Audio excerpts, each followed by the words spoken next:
You know, it's amazing. On the plane from Dallas back to Washington, D.C., with Kennedy's body on the plane, and with Jackie on the plane back to D.C., after he took the oath of office, he sat with a pad and paper, and he plotted out what he needed to do in the next 100 days or so as president. How he had to calm the nation, but how this was a moment to fulfill Jack Kennedy's dream of a Civil Rights Act. Jack Kennedy had failed in his effort to get a Civil Rights Act. The Southern Democrats had filibustered and filibustered and filibustered.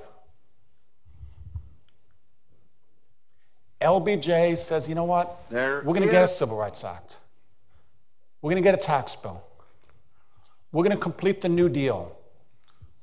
We're going to, in effect, create what would later become Medicare and Medicaid, which were enacted in 1965. We're going to get not only a Civil Rights Act, we're going to get a Voting Rights Act. We're going to take advantage of the moment of the civil rights movement, of the Kennedy assassination. We're going to move fast in this moment. Here he is talking about civil rights. There is no cause for pride in what has happened in Selma. There is no cause for self-satisfaction in the long denial of equal rights of millions of Americans. But there is cause for hope and for faith in our democracy in what is happening here tonight. For the cries of pain and the hymns and protests of oppressed people have summoned into convocation all the majesty of this great government, the government of the greatest nation on earth. Our mission is at once the oldest and the most basic of this country: to right wrong, to do justice, to serve man. He broke the Southern filibuster. He broke the Southern filibuster.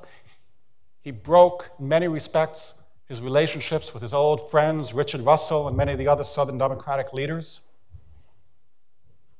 He took advantage of the moment. He took advantage of the power of the civil rights movement. He took advantage of his electoral victory over Barry Goldwater in 1964. He got legislation after legislation. He also had a broader dream. I mean, he wanted to complete the New Deal, but he wanted more. He wanted to create what he called a great society. He wanted a war on poverty in this country. He gave a commencement speech, and again, I've picked out a couple of his speeches. All of his speeches weren't great, but some of them were pretty good. And here he talks a little bit about what he sees as the future and what he sees the role of the federal government in helping to create. This is a commencement speech at Michigan. Your imagination and your initiative and your indignation will determine whether we build a society where progress is the servant of our needs, or a society where old values and new visions are buried under unbridled growth. For in your time, we have the opportunity to move not only toward the rich society and the powerful society, but upward to the great society. So Johnson had a vision of a great society. He had a vision of a new way of the federal government acting. Under the New Deal, under Roosevelt, there were all these arrangements between the federal government and the states. But Johnson in the 60s says, you know what, we can't trust the states anymore. We can't trust the states anymore. We have to go around the states. We have to go around the South.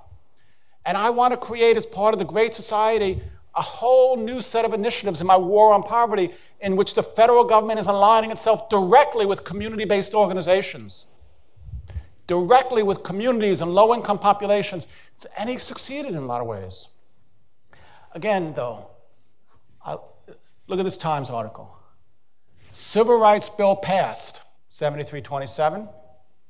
That's on the right. Got that blocked out a little bit. Major, major victory for Johnson and the Democrats. But on the left, what does it say? It says, U.S. stressing it would fight to defend Asia. It would fight to defend Asia. Oops, jumped ahead too much. Now let me just talk quickly, and I know I'm running a little out of time here, but let me take 5 more minutes. Let me just sort of walk this through quickly here. Let me compare Johnson and Roosevelt as wartime presidents. Roosevelt waited, many of the time would argue, waited too long to have the United States enter World War II. There were folks who were saying, my God, there's a Holocaust going on, there's this going on. I mean, you know, why are we waiting? It's our right, our obligation. But Roosevelt understood the isolationist mood in the country at the time, and he didn't want to move fast. And it wasn't until, whoops, now we could switch. It wasn't until Pearl Harbor. It wasn't until we were attacked in December of 1941. They said, all right, declaring war on Japan, a couple of days later on Germany and Italy. We're going to 100% be in there with the Allies. We're going to help defeat Hitler, help defeat the atrocities going on there. And you know what? It was World War II. I mean, I kind of hate to say this, much more in a certain sense than the New Deal that actually brought the economy out of the Depression, got the steel mills going, got the economy going. And Roosevelt led that war as a wartime leader in which he really spoke to the American people about what his goals were, what was happening on a daily basis. And he was considered one of the most effective wartime presidents of our time. Vietnam. From day one, Johnson and his leadership, McNamara, etc., lied about Vietnam. The Gulf of Tonkin resolution, in which Johnson and the Democrats, Johnson got Congress to sort of authorize military action in Vietnam. The Gulf of Tonkin resolution was based on an alleged attack on a boat in the Gulf of Tonkin, which it turns out didn't actually take place. I mean, there had been an initial attack on a boat, and Johnson issued a threat. If they do anything more, we're going to go after them. And then there was a story of a second attack, which did not take place. Johnson pretended over the years that things were going well in that war. He demonized the opposition. He never articulated a rationale, a clear rationale, other than we're in it, we can't leave it, we'll look like cowards if we leave, and I don't want to be, I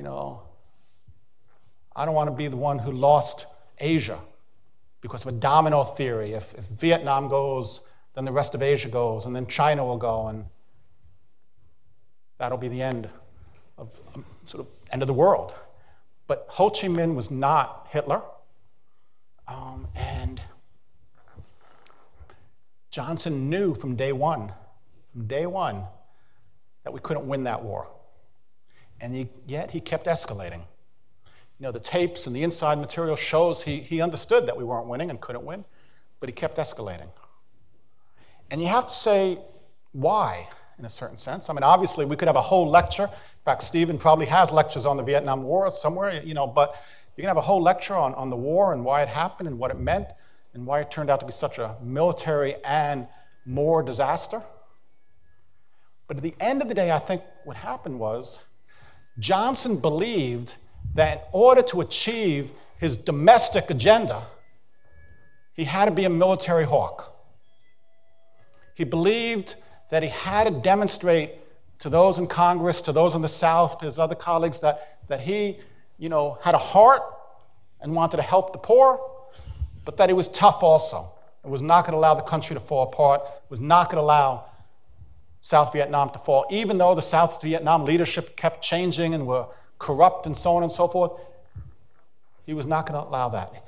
He believed, he felt that in order to make his agenda work, he needed the guns and the butter.